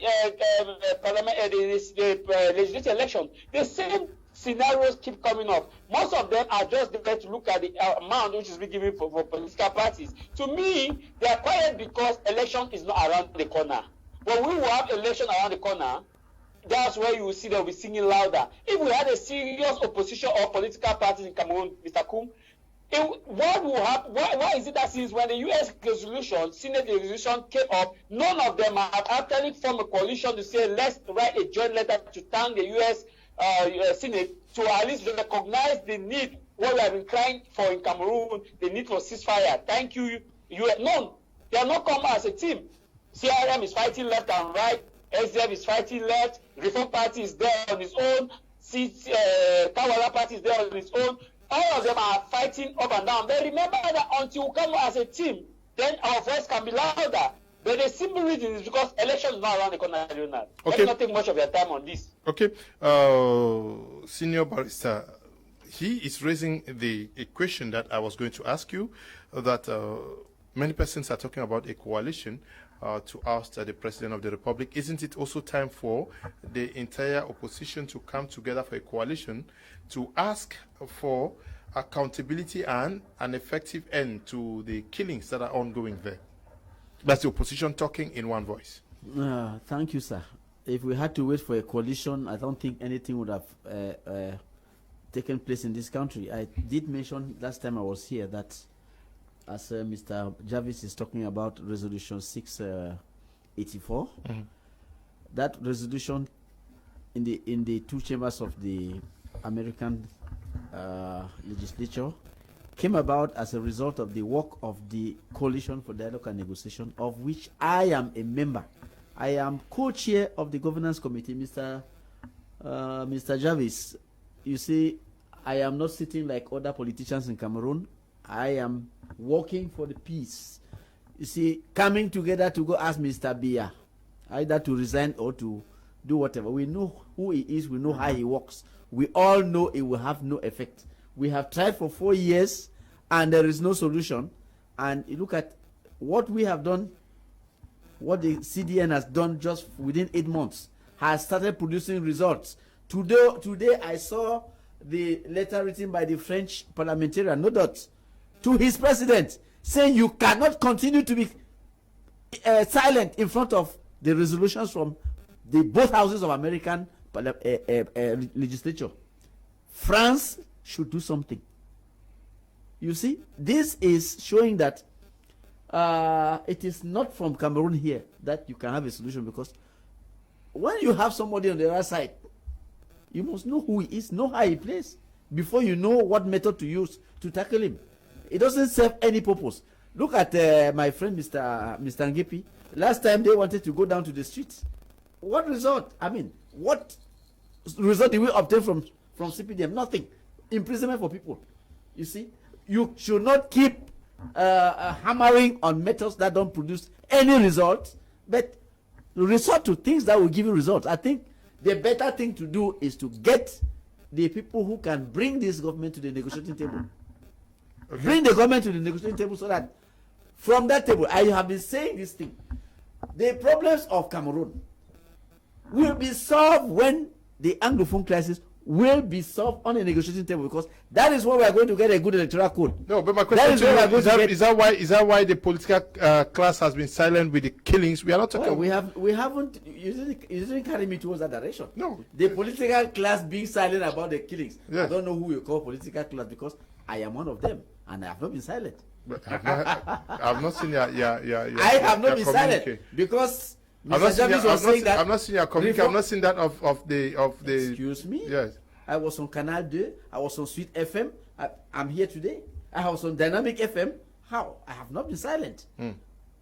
Talking doesn't mean I should put in writing. I have been on 4 media platforms to express Reform Party's position on these killings. And you see, I cannot be mixed up. I cannot go begging people to come and join Reform Party to have a joint position. When the thing happens, if others don't want to talk, I will come out and give my party's position. Okay. Before Ngepi comes in, Jarvis seems not to be very d'accord with you. Yes, Jarvis. Yes. The issue is, Senior Vice Ashu should know that when it's obligatory as a must for his party to issue out a joint communique, a signed communique that can be documented, not just talking on the media. A party has to take a stand. He's talking as a president of the party, but when he sent out a communique, he's talking as the party is talking. A communique is the party, but he, as a person, can address it. So his party has still not addressed it. Political parties should form coalition to talk about Anglophone crisis. They have formed coalition to talk about how to ask the president. It's time for them to form coalition to talk about how the crisis is going. Nobody elected gave mandate to the Coalition for Dialogue. They don't have the mandate of the people. And if the international community will take them serious, Cameroon crisis serious, in resolving it, is when all these political parties who have the mandate of the people, have representative at the parliament, at the senate, have representative at the local government area, who come out as a team, all of them have signed a joint communique. TRM, SDF, Reform Party sign a joint communique. Let's keep aside coalition for election. Let's look at coalition for political parties denouncing the violence at both sides. No, none of them have done the violence at both sides. And it's a joint. Just keep away politics and Okay, look at okay, it okay. objectively. Alex Ngepi, we've not heard from the CRM party yet. There's not been any official. J'arrive. Charles Elvis est tombé dans la dette au sujet du RDPC. Parce qu'il fait c'est de la malhonnêteté intellectuelle. Il faut qu'on le dise, les Camerounais le savent. Oui. Il y a le Réforme Parti qui est là. Je suis du MRC. Il porte très bien la crise anglophone, comme nous le portons aussi. Avec le SDF, avec le CPP. On connaît au Cameroun les partis qui ont fait de la crise anglophone leur combat politique. La preuve, nous, au MRC, pour les élections, pour la crise anglophone. Donc, venir aujourd'hui dire qu'on regarde, on voit les partis politiques sortir lors des élections. Je tiens à rappeler que nous avons des centaines de militants qui sont en prison parce qu'ils ont dit qu'il fallait revoir la crise anglophone. Personnellement, vous savez à quel point je suis activiste, si bien que c'était mes traits d'ambazonnier. Parce que je prends et fais un pour la crise anglophone. Je ne vais jamais critiquer Maître Achou, Seigneur Basta Achou, parce qu'il prend position pour la crise anglophone. C'est nous, nos combats qui amènent le gouvernement camerounais. Même les Américains ont sorti ces résolutions. Donc c'est une malhonnêteté intellectuelle de venir dire que l'opposition ne le fait pas. Nous le faisons assez bien. Par exemple, j'étais dimanche dans une concurrente. Nous avons parlé de cela. Le MRC est en train de produire un document dessus. Le MRC a toujours, et le professeur Meskamto a toujours produit des documents sur la crise anglophone et sur chaque massacre. Je tiens à rappeler, c'est l'opposition camerounaise qui a dénoncé le massacre de Ngabou contre Bon et Marie. Nous avons été menacés. Grâce aux journalistes, les journalistes ont dénoncé l'opposition camerounaise. C'est pour dire quoi? Non, nous parlons de ce cas. Monsieur Léo, je vous envoie chaque fois des messages. Je pense que je peux sortir. C'est toi, non, je le fais parce que, non, je suis un cadre du MRC pour commencer. Que ce soit un cadre politique, que ce soit un cadre administratif en tant que team manager en charge de télévision du MRC, je le suis. Donc, toute action que j'engage, engage aussi mon parti. Et je ne suis pas le seul. Nous sommes des dizaines de personnes, des centaines dans le faire. Donc, on ne peut pas venir remettre cela en cause. C'est nous qui amenons le gouvernement camerounais. Et d'ailleurs, il faudrait dire aussi qu'il y a une crise qui est oubliée. Au nord-ouest, il y a eu 13 morts dernièrement. Le MRC a combien communiqué pas au nord-ouest, au nord du Cameroun, au grand nord Cameroun. Le MRC d'agents de Gaoundéré, où 13 personnes ont été tuées. Nous avons commis un communiqué dessus. Donc, maintenant, le RDPC est en train d'amener des gens vers des faux débats. C'est-à-dire, quand il y a le massacre qui a eu lieu, ils veulent qu'on parle que des cas d'identité. Mais aujourd'hui, la réalité est là. Est-ce que l'armée camerounaise l'a commis ou non? Nous ne savons pas. Mais il est question qu'une enquête indépendante puisse être, qu'on ouvre une enquête indépendante et qu'on sache qui ont commis ces crimes de Mandou. Donc, on ne peut pas venir sur un plateau aussi sérieux que Prime dire que l'opposition ne le fait pas. Donc, c'est de la malhonnêteté intellectuelle. Et j'invite M. Charles Elvis à ne pas aller dans ce sens-là. Parce que là, il est carrément hors sujet. Il y a eu des mots dans le Momo. Hein. Il y a aussi des mots à Santa. Il y a eu des ouvriers où les mains ont été... Nous dénonçons tout cela. Non, mais vous n'avez pas demandé qu'on fasse l'investigation aussi. J'ai dit, monsieur Léonard, oui. Le MRC a tellement dénoncé qu'à un moment, ils se disent que est-ce que le MRC n'est pas ambazonien. Voilà la réalité. Parce que chaque fois, nous dénonçons. Nous dénonçons. Si c'est des partis politiques, je vous ai dit, je ne vais jamais m'en prendre au Reform Party. Okay. Parce que c'est qu'ils dénoncent. Je ne vais jamais m'en prendre au SDF. Parce qu'ils dénoncent. Ni au CPP. Au Cameroun, on connaît les partis politiques qui ont fait ça leur chemin de bataille. Donc, qu'on soit clair et net. Nous sommes là, nous luttons pour le peuple camerounais, francophone comme anglophone. Nous ne voulons pas de la sécession. Qu'on soit clair. Le MRC ne veut pas la sécession. Le MRC demande, a-t-il demandé qu'on s'asseye avec tous les Camerounais et qu'on discute. Que ceux qui sont en prison pour la cause anglophone, que ce soit à Utabé et compagnie, qui puissent être libérés et qu'on discute. Nous avons tout demandé cela. Nous continuons toujours à le faire. Nous avons tout commis des communiqués dessus, avec nos frères de l'opposition. Donc on ne peut pas admettre que M. Chahivis vient insulter l'opposition camerounaise qui se bat nuit et jour pour la crise anglophone. C'est inadmissible. Alex, I'm not insulting you, but you people are not working. He was not elected by anybody. CDN is an international organization. It is not a Cameroonian organization. No. You have to understand that, Mr. Jarvis. CDN, the Coalition for Dialogue and Negotiation, is an international organization based in Washington. Please don't confuse it with a local. Mr. Jarvis, I'm talking. I am talking. Please, can you listen? I am saying that because tomorrow you're going to say the same thing and create more confusion in people's heads. The Coalition for Dialogue and Negotiation is not a Cameroonian association. Okay, you made a point. You made a point. You made a point. Yeah, Jarvis, please, very briefly. Yes, what Senior Barrister and Alex they are saying is not true. We saw how the opposition in 2018 were calling for a coalition to ask President Paul Biya. But we have not seen how they are called a coalition to talk about the Anglophone crisis. They should stop deceiving Cameroonians. It's simply because election is not around the corner. For Coalition for Dialogue, we are talking about Cameroonians handling that problem, not Coalition for Dialogue. Reform parties should take the lead. CIM parties should take the lead and come together. SDF, all of them come together and issue a joint memo. You want to ask yourself that since the crisis started with the killings, have you seen a joint memo from the opposition party as a coalition demanding that the situation be brought to a halt? When militants were killed in Momo, how many opposition party came up to denounce that? Let's not play politics. Let's be honest to Cameroonians and tell Cameroonians the truth. Okay. Good evening to all the panelists at the studio. Please, there is one thing we should know. It is our country that our parliamentary are helping to destroy the country because they are there to cut their part of the national cake. How on earth a division can have more problems than a region? Marginalization will never end in the country.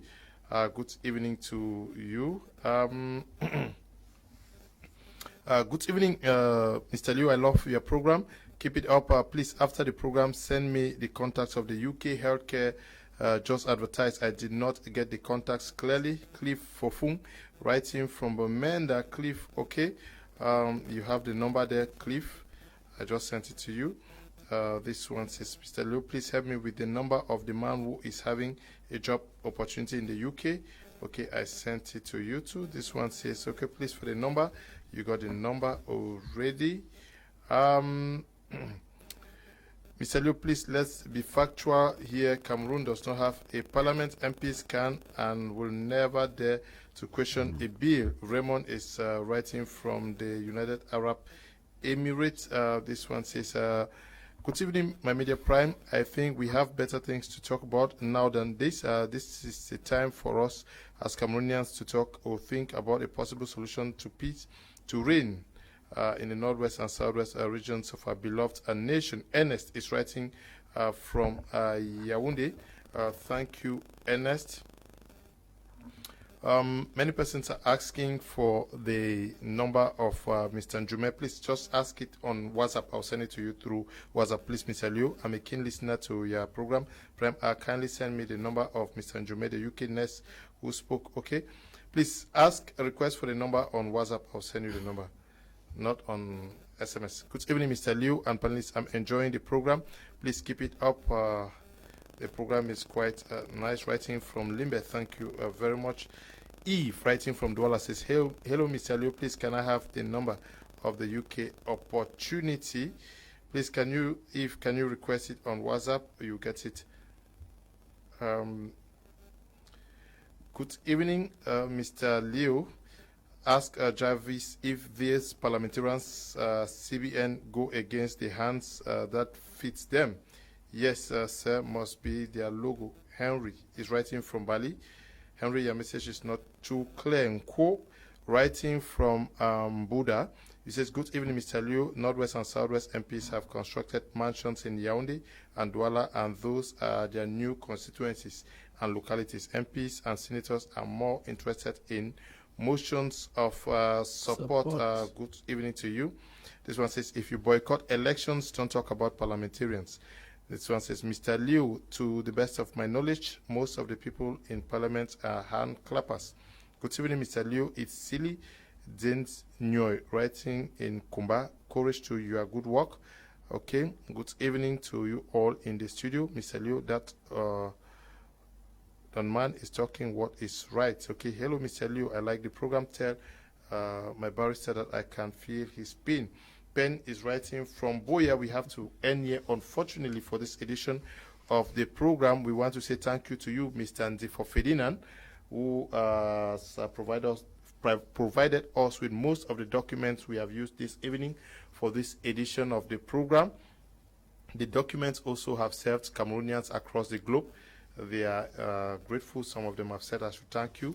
And Mr. Ndifo is right here in the studio to give us moral support. He is always a consultant with us. I want to say thank you to you, Senior Barrister, for coming. You're welcome, sir.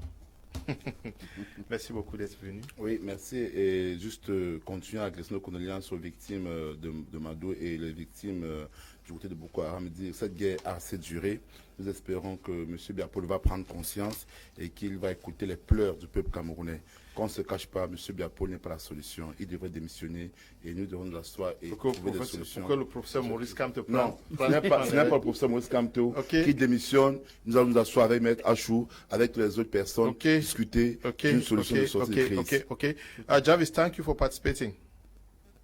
Thank you, Leonard. Thank you, and a special good evening to Senior Barrister Ashu and Alex Gepi, and of course all those who took our time to watch us. I want to say that together we always disagree to agree. Anthony Ferdinand is here with us in the studio. Yes, Divo Ferdinand, a special good evening to Divo Ferdinand. Hope to meet you guys next week in person. As we always say, together we stand, divided we fall. Okay. The opposition party formed coalition for 2018. They could still form coalition now to look at the Anglophone crisis and say, let's come together as a people for all Cameroon, cradle of our fathers. Thank you, Desmond. Thank you, Eli. Thank you to the two Desmonds, and to you, Noel, who is at the broadcasting, and to you, Tabi Tambe Bryant. We say, stay blessed. Bye-bye.